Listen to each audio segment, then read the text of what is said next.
Shalom Aleichem. Louvado seja o Senhor, o Todo-Poderoso, que na sua infinita misericórdia tem cuidado de nós. Amém? Livro de Tehillim, 121, Zacarias 4:10, Divrei Hayamim Aleph 3:24. Está tudo na Bíblia, tá? Tehillim é Salmos, livro de Zacarias, o profeta, e o livro de Divrei Hayamim. O que é Divrei Hayamim? Crônicas. Tá bom? Está aí na sua Bíblia, tá? Livro de Crônicas. Por que está escrito Divrei Hayamim Aleph? Porque Aleph é a primeira letra do alfabeto hebraico. Então nós vamos estudar no livro de Divrei Hayamim, Crônicas. Aleph. Primeiro, Crônicas. Aleph. Se fosse Divrei Hayamim Beit, seria Crônicas. Segunda Crônicas. Amém? Vamos em frente, vamos aprender um pouquinho. Vamos lá. Vamos aprender. Você vai ficar surpreso hoje. É simples, tá? Um estudo simples, mas você vai aprender bastante. Livro de Tehillim, 121, está escrito. Tem várias versões aí. Aí diz montes, montanhas. Então, tem umas 3 ou 4 versões aí, tá? De Bíblias. Eu peguei essa aqui porque ela está mais dentro do contexto que eu quero falar. Porque qual que é o tema que eu usei hoje? Que vocês viram lá o tema? A grande montanha. Foi isso? Foi o tema que eu usei, um subtítulo, tá bom? Então, está lá em Tehillim, Salmo 121. Eleva os olhos para as montanhas, de onde me virá o socorro. Eu já tinha falado muitas vezes para vocês daqui, que é para elevar os olhos aonde? Que montanhas são essas? Isso. Tá vendo? Aí, estão medindo. Tá vendo? Estão aprendendo. Eleva os meus olhos para os montes, de onde me virá o socorro.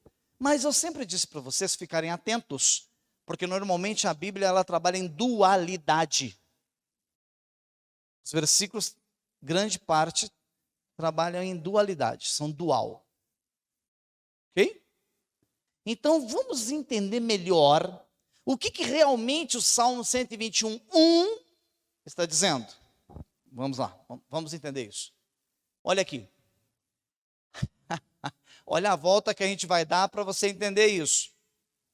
Divrei Hayamim, 1 Crônicas 3:24 diz: os filhos de Elioenai, que são Rodaviahu, Eliashib, Plaiá, Yohanan, de Laila e Anani.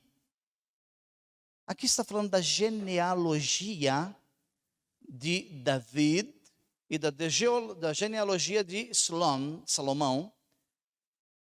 Mas eu quero que vocês prestem atenção num detalhe muito importante, porque é tão difícil entender as escrituras. Se eu for em Divrei Hayamim Aleph, lá em Crônicas 2:13, que está antes do 3:24, é óbvio, né? Capítulo 2, eu estava no capítulo 3. Lá no capítulo 2, vem falando da genealogia de Ishai. Quem é Ishai? Jessé. Jessé gerou. Olha o que diz as escrituras. Olha como Deus trabalha codificadamente. Ishai gerou Eliav, seu primogênito. Abinadab, o segundo. Shma, o terceiro.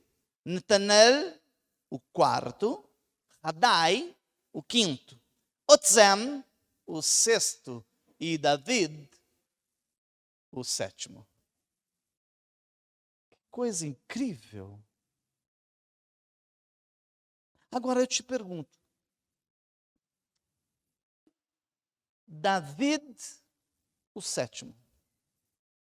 Eu fiz uma ministração aqui há uns 3 anos atrás, explicando para vocês o que significa o número 7. São dezenas de códigos, são criptografados dentro das Escrituras. A Bíblia ela é criptografada, ela é codificada. Por isso que você não pode ler a Bíblia, pegar, eu li de Gênesis até Apocalipse. E que resultado trouxe a leitura? Então ela é toda feita de códigos, você não lê ela contínua como um livro de romance. Por que ele numerou? Os outros filhos, olha lá em cima em Divrei Hayamim 3:24, não tem numeração. Foi citando os nomes. Mas já que em Divrei Hayamim, Crônicas Aleph 2:13, já citou. Ishai, Jessé, gerou Eliabe, o seu primogênito, Avinadav, o seu segundo, Shimá, o terceiro, Netanael, o quarto, Radai, o quinto, Otzem, o sexto, e David, o sétimo. Então aqui está narrando, dentro desses Perek, tá bom? Desses capítulos, Perek, dentro do capítulo Perek 2 e 3, narra a genealogia dos 12 filhos de Israel. Porém, em especial, tem hora que o Eterno manda explicar mais detalhadamente, que é no caso do capítulo 2, versículo 13. David foi o sétimo filho. Agora me fala uma coisa.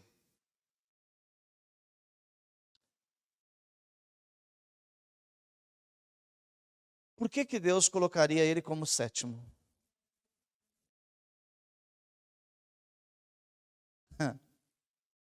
Porque sétimo é o número de Deus. Número 6 é o número do homem. O homem foi criado no sexto dia, recebe o número 6. O número 6 significa imperfeito. O 7 significa perfeito. E o 8º significa eternidade. Então, do sétimo, se David é o sétimo, o Senhor está dizendo, daqui vai sair a eternidade. Do perfeito vai sair o Shemini, o 8º. E quem é o 8º? Yeshua. O número 8 na Bíblia é Yeshua. Então, de David, o sétimo, gerará o 8º. Olha como é difícil isso. Então, uma pessoa que não tem noção, ele lê um versículo desse, para ele, é o primeiro, o segundo, o terceiro, o quarto, o quinto, o sexto, o sétimo. E vamos entender um pouco melhor?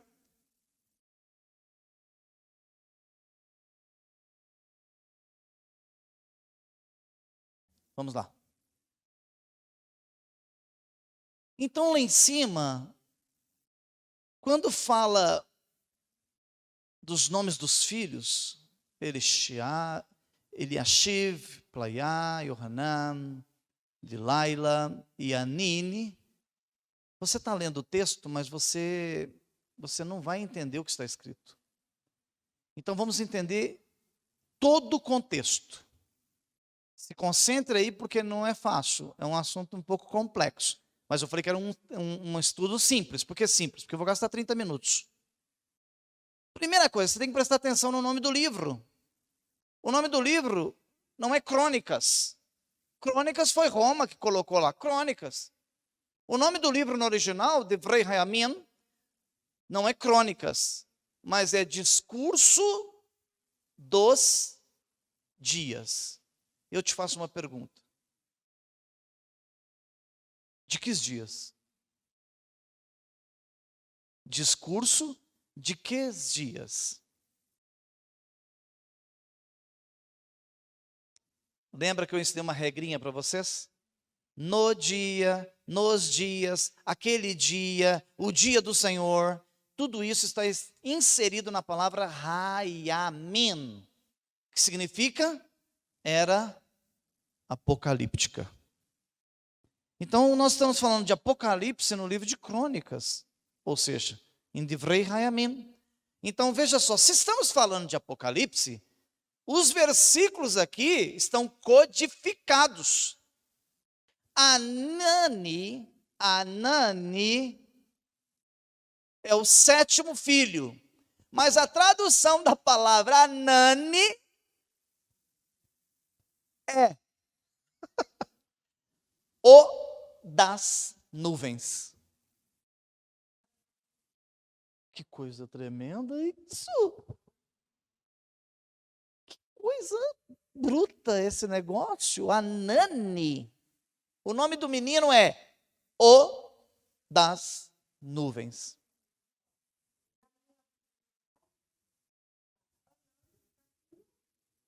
Sétimo. Aí, o escritor David Stan, o doutor David Stan, que mora em Jerusalém, tínhamos que ter feito uma visita para ele, né? Então, o doutor David Stan, ele fez questão de colocar aí na frente 7, para fazer a conexão. O Midrash, ele é um judeu, ele escreve dentro do judaísmo, entende? Por isso que essa tradução dessa Bíblia, ao meu ver, é uma das melhores que nós temos para estudar. Então, olha lá. Anani, o das nuvens. E David, o sétimo. E um é geração do outro, ok? Ó, Anani é geração de David. Filho dos filhos. Agora, olha o que está escrito em Zacarias. Preste atenção, Zacarias 4,14. É aqui que muita gente vai perder a salvação. A pessoa fala assim, não, mas a minha salvação não é pelo sangue do Mashiach na cruz do Calvário? Com certeza. Com certeza. Mas eu nunca vi ninguém receber o salário no final do mês se não trabalhar. A não ser os corruptos desse país. Mas não é o que nós estamos falando aqui, nós estamos falando de em forma digna. Então, salvação pelo sangue do Mashiach? Assim, tá certo, amém, é verdade. Mas o desobediente, o que não sabe o que é mandamento e não cumpre, como é que vai receber graça se não faz a sua parte para com o eterno? Então, olha só uma coisa, Zacarias 4,10 diz o seguinte: pois ainda que alguém não tenha em alta conta o dia da ocorrência dos acontecimentos menores. Que versículo é esse? O que isso aqui está falando? Pega esse versículo isoladamente e leia ele. Pois ainda que alguém não tenha em alta conta o dia da ocorrência dos acontecimentos menores. Quem foi o profeta que foi na casa de Shai? Samuel. Samuel chega na casa de Shai, Jessé, e ele entra, já veio com a botija de azeite. Escute aqui, presta atenção. Eu não programo o que eu vou falar, porque senão não deixo com que o Ruach HaKodesh, o Espírito de Deus, me use para falar. Ele entra dentro da casa de Jessé, de Shai, com a botija de azeite para ungir o futuro rei de Israel. Quando ele entra para dentro, o que chamou a atenção do profeta Samuel? A aparência dos filhos de Shai. Homens de guerra, gladiadores. A hora que ele falou assim, chama seus filhos, apresentou os caras lá. Esse aqui é o primeiro. Esse aqui é o valente de guerra. Trabalha no fronte do exército de Israel, do IDF. Eis-me aqui, profeta. O profeta olhou no camarada assim de cima e embaixo, falou, esse é o cara. Olha o tamanho desse homem, mano. Ó, o cara é bruto, hein? Então não adianta ser grandão não, tá? Não adianta ser largo, grandão, não adianta. Deus não olha tamanho, poder. O profeta quase se equivocou. Olhou para aquele cara, ou seja, ele não teve em alta conta naquele momento a ocorrência dos acontecimentos menores. Aí ele ouviu que o Eterno falou assim na mente dele, oi? Não é esse. Aí ele fala assim para o pai, põe seus filhos em fila aí e me apresenta um por um. Tudo soldado, tudo homem de um fronte de batalha do exército de Israel. Colocou os caras em fila. E os caras vinham e apareciam na frente do profeta. Tipo, eu sou o próximo rei, né? Bem provável, bem provável. E o Senhor falava assim na mente do profeta. Não é. Não é. Não é esse. Não é. Também não. Esse? Não, também não. Samuel, não olhe para a aparência, porque a aparência ela é enganosa. Os seus olhos te enganam. Não olhe para a aparência. Não são estes a quem eu escolhi. Aí Jessé pega, fica na dele. O profeta olha e fala assim: são só esses os meninos? O pai olha e fala assim: não. Tem um menorzinho, tudo enferrujadinho, um ruivo. Ele cheira ovelha. Está lá no pasto. Está lá, cuidando das ovelhas lá no pasto. Um acontecimento menor. Uma pessoa a quem ninguém dava nada por ele. O profeta fala assim: ó, prepara o banquete, prepara o almoço, mas ninguém senta à mesa sem que antes o menor chegue para o banquete.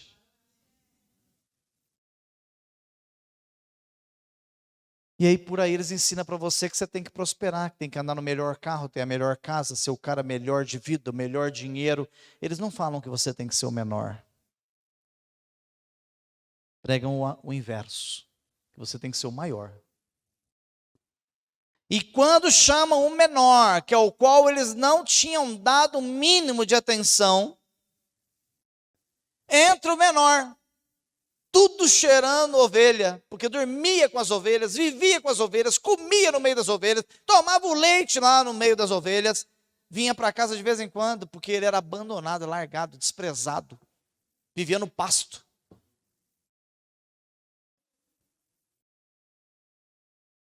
Se você vê como que é um aprisco no deserto, como eles faziam um cerquinho de pedras, para os lobos à noite não atacarem as ovelhas, a portinha ficava aberta. Sabe aonde dormia o pastor? Na porta. Porque aí a ovelha obedecia a ele, não pulava ele à noite para fugir do aprisco. David não estava no fronte de guerra. Estava deitadinho lá na porta do aprisco. Era o menor. Não deram atenção aos acontecimentos menores. Mas esse cidadão que cheirava ovelha, esse cidadão que ninguém dava nada por ele, ele é o pai de Yeshua HaMashiach, de Jesus, o Cristo. Ele é o pai dele.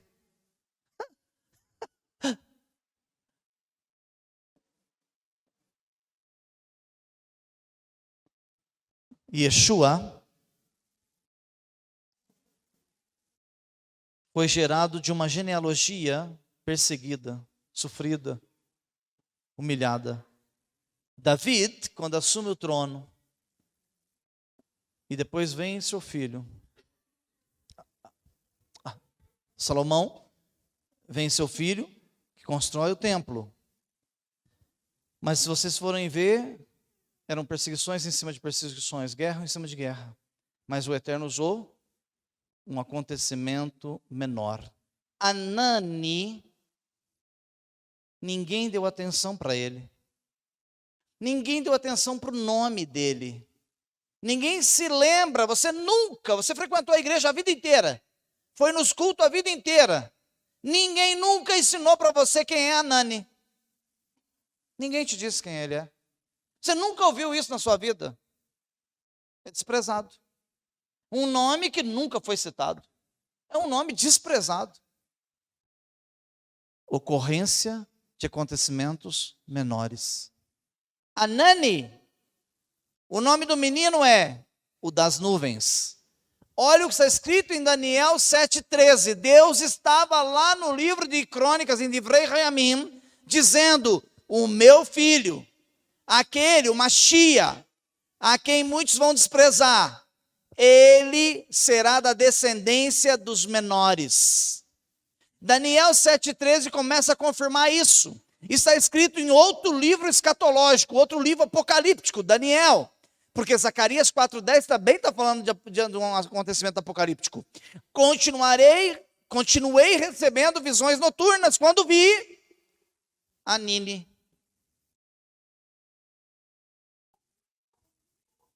Quando vi a Nini. Quando vi aquele que virá das nuvens. É muito chique demais.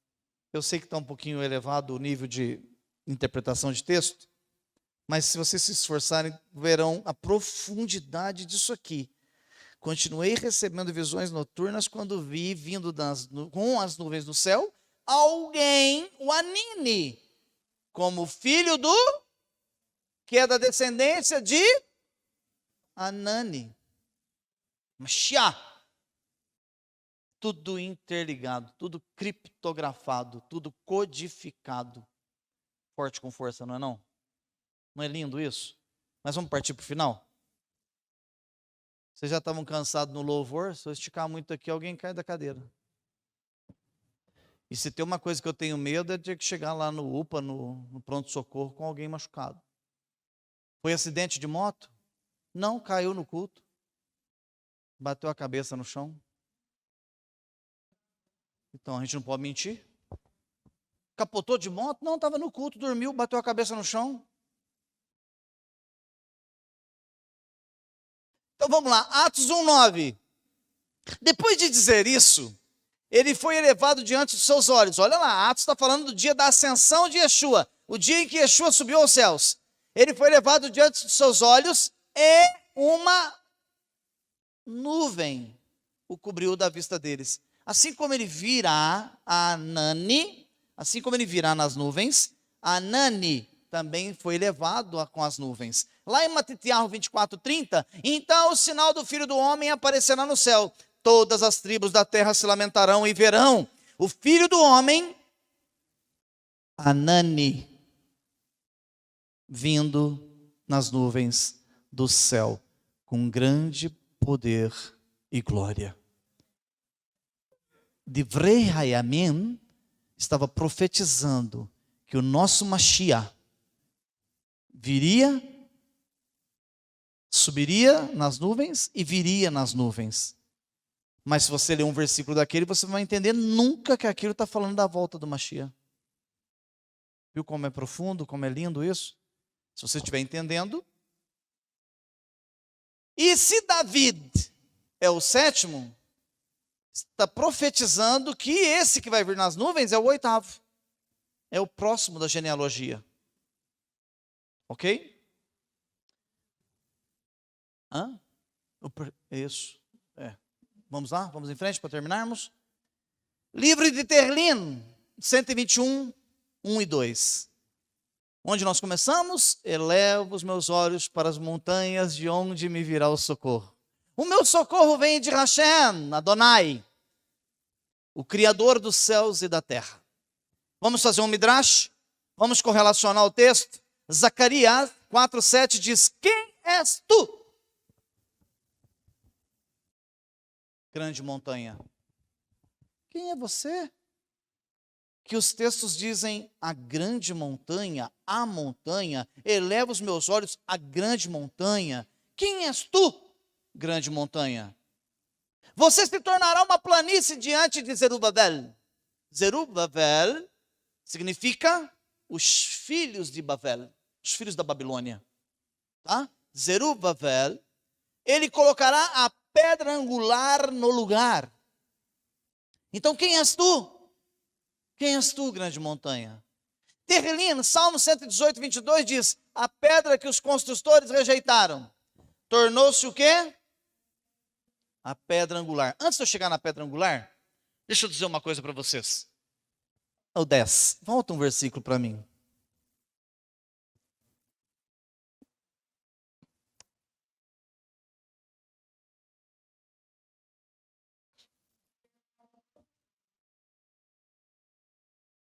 Isso, que percorre toda a terra.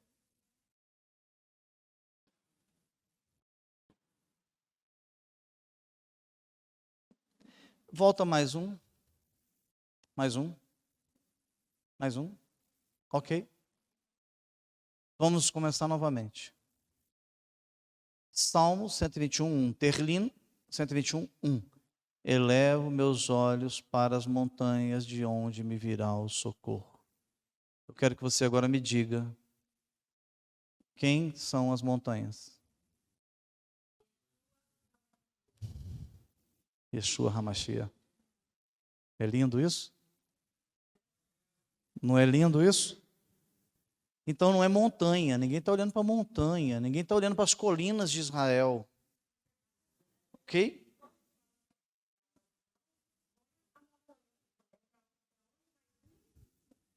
Quando fala, elevo meus olhos para as montanhas, de onde me virá o socorro? Oi, a igreja ensinou para você que Yeshua vai aparecer nas alturas, nas nuvens, vai arrebatar o povo e vai levar para o céu. Foi essa heresia que eles ensinaram. Yeshua vai aparecer nas nuvens, vai arrebatar o povo e vai levar para o céu. Não. Yeshua vai pairar, descer em pé sobre a montanha, e nós seremos trasladados até a montanha. Nós não vamos sair daqui não. Ninguém vai para o céu aqui não.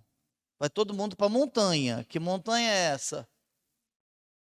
Sião. Har Zion. Nós vamos para o Monte Sião. É lá que a chamada, que eles chamam de igreja, é lá que a Kahal, que a congregação irá se casar com o Mashiach. Ok? Então vamos entender só um detalhezinho aqui. Pode ir um pouquinho para frente, para nós fecharmos aqui, para eles entenderem. Mais uma. Então a montanha, olha lá. Quem és tu, grande montanha? Quem és tu? Você se tornará uma planície diante de Zorobabel, e ele colocará a pedra angular no lugar. O que é uma planície diante de Zorobabel? Os filhos de Babel, os filhos estão perdidos no mundo, encontrarão uma planície. O que é planície? Um lugar reto, plano para andar. O Mashiach está recolhendo os filhos da Babilônia. As pessoas estão no pecado. A porta está aberta para Zerubabel, para os filhos que estão perdidos. Esse é o nosso foco aqui na terra, ganhar almas para o reino do Mashiach. Amém até aí? Agora, por exemplo, também está escrito em Zacarias que ele colocará a pedra angular no lugar. E em Terlim 118, 22 diz, a pedra que os construtores rejeitaram. A pedra que rejeitaram tornou-se a pedra angular. Mas em Daniel 2,34, que também é apocalíptico, está escrito, enquanto a sua majestade observava, enquanto o rei observava, uma pedra se soltou, veio de algum lugar, uma pedra veio voando, se soltou. E veio sem nenhuma mão humana e atingiu os pés feitos de ferro e de barro. Que assunto é esse que está sendo abordado aqui em 2,34? A estátua do sonho de Nabucodonosor, que a cabeça era de ouro, o peito era de bronze, cobre, ferro e barro os pés. Uma pedra se soltou sozinha, sem nenhuma força humana, e atingiu os pés feitos de ferro e barro. Agora eu digo para vocês, quem é?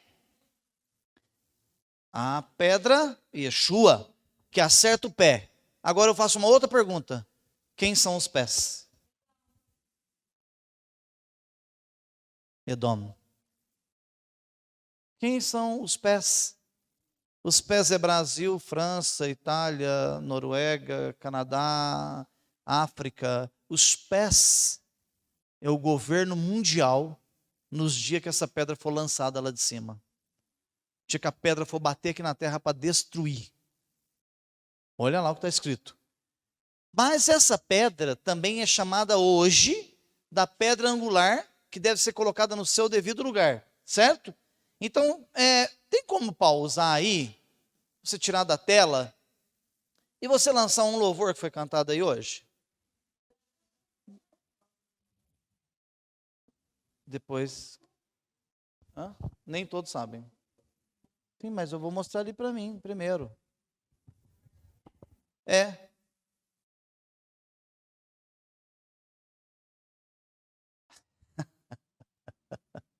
Até parece que eu combinei com as meninas. Olha como que é o rua. Eu não combinei nada. Eu nem pergunto o que vai cantar. Eu nem pergunto o que vai cantar. Porque dá a impressão que eu falei assim, ó, canta esse louvor, porque eu vou falar sobre isso. E aí o que foi cantado? A pedra rejeitada uma vez, a pedra angular se fez. Aquele que crucificaram, que não acreditaram que ele era o Mashiach, foi a pedra rejeitada. Mas ele se tornou a pedra angular. Agora, para você que nunca viu falar sobre a pedra angular, eu vou te mostrar quem ela é. Vamos lá? Essa foto eu tirei a semana retrasada. A gente estava lá no Palácio do Rei Davi, lá em Jerusalém. E eu não tirei com essa intenção, mas foi muito útil, né? David, quem foi que escreveu sobre esses detalhes tão importantes de Mashiach? Foi o pai dele, David. E David, dentro do palácio, ele fez um arco dentro da casa dele. Olha, esse arco aí está dentro da casa do rei Davi. Vamos ampliar a imagem, mais uma para frente. Ok, ampliamos. O arco da porta, do portal, o arco do portal, ele vai sendo construído e vai sendo apoiado, certo? Olha lá, em blocos de pedra, blocos. Eles vão apoiando as pedras, apoiando. Depois eles têm que ter uma pedra chanfrada dos dois lados. Essa pedra tem que ser milimetricamente calculada. E ela é lançada aqui. Essa pedra é chamada a pedra angular. É a que sustenta os portais. A sua porta só permanece aberta, a sua estrutura da sua vida só permanece aberta se Yeshua vir e colocar a pedra angular na sua vida, para que os seus portais não venham abaixo. Ou seja, portais aqui é toda a sua estrutura de vida. Se ele não for a pedra angular na sua vida, seu projeto já demoliu, seu projeto já caiu por terra. Então nós cantamos a pedra angular, mas muita gente não sabe o que é a pedra angular. Então nós vamos no versículo, e por sorte eu tirei 2 fotos em Jerusalém, que tinha a pedra angular. Eu tirei pouca foto, me arrependi. Tirei só 436 fotos. Tinha que ter tirado umas 1.500, viu, Isabela? Você precisa ser mais... Você e o Jorge tem que me instruir mais nessa questão de foto, né, cara? Pô. Não é? Ajuda aí. Vamos na próxima foto? Eu estou meio gordinho ali, mas foi sombra, viu, gente?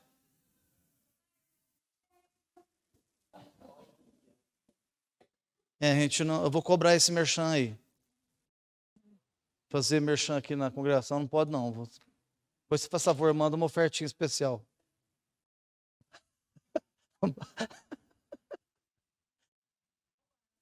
Olha lá o arco da sinagoga do muro, do Kotel. Olha lá, foi feito todo o portal, né? Olha lá. E para que o portal permaneça de pé, está lá a pedra angular, que sustenta todo esse arco de pedra aqui, de toneladas. Então, todo o peso ali está calçado pela pedra angular. E Yeshua está dizendo para você, se remover aquela pedra, aquela parede toda desce. Então toda a estrutura que você planejar na sua vida, coloque Yeshua HaMashiach como a pedra angular dos seus projetos. Então muito cuidado com a nossa vida espiritual, porque nós temos uma chance, ok? Não perca ela. Zacarias, quem és tu, grande montanha? Você se tornará uma planície diante dos filhos de Babel. E ele colocará a pedra angular no seu lugar. Mashiach é chamado de grande montanha. Por quê? Porque ele será maior que Moshe, ele será maior que Abraham, ele será maior que Isaac, ele será maior que todos os patriarcas que nós já vimos. E em Ishayahu 52:13 diz o seguinte: vejam como o meu servo terá sucesso, e ele será engrandecido, exaltado e honrado grandemente. E Yeshua, nós já falamos isso aqui dezenas de vezes, eu não preciso ficar frisando. A nossa igreja é unitariana. Nós não somos trinitarianos. Nós cremos que Yeshua é o Filho de Deus. Ele vai receber do Eterno uma carta, aquele rolo, aquele pergaminho que o Hanan viu selado por dentro e por fora, lá no livro de Rit-Galut, chamado Apocalipse, né? E lá Yohanan diz assim: quem é digno de abrir esse selo? Quem é digno de abrir esse pergaminho? Então, o embaixador dos céus, aquele que vai representar Adonai Tzvaot, que vai representar o Eterno, o Deus Todo-Poderoso aqui na terra, o representante direto do Eterno aqui na terra, que assumirá o governo aqui no milênio e para a eternidade, é esse, que é o servo que terá sucesso e será engrandecido, exaltado e honrado grandemente. Esse homem, chamado Yeshua HaMashiach, é a grande montanha de Zacarias. Baruch Hashem? Ficou mais claro de entender agora um pouquinho as Escrituras? Amém? Que o Eterno vos capacite a entender melhor os textos, a viverem aquilo que vocês aprendem aqui nessa carral, nessa congregação, e que aquilo que você aprender, você coloque em prática, para que venha trazer sucesso sobre a sua vida. E você que está na live, que o Eterno te abençoe poderosamente, em nome de Yeshua, um Shavua Tov, uma semana de bênçãos, uma boa semana para vocês, em nome de Yeshua HaMashiach. Amém. יברך אדוני וישמרך, יאהב אדוני פניו אליך ויונק, יישא אדוני פניו אליך וישם לך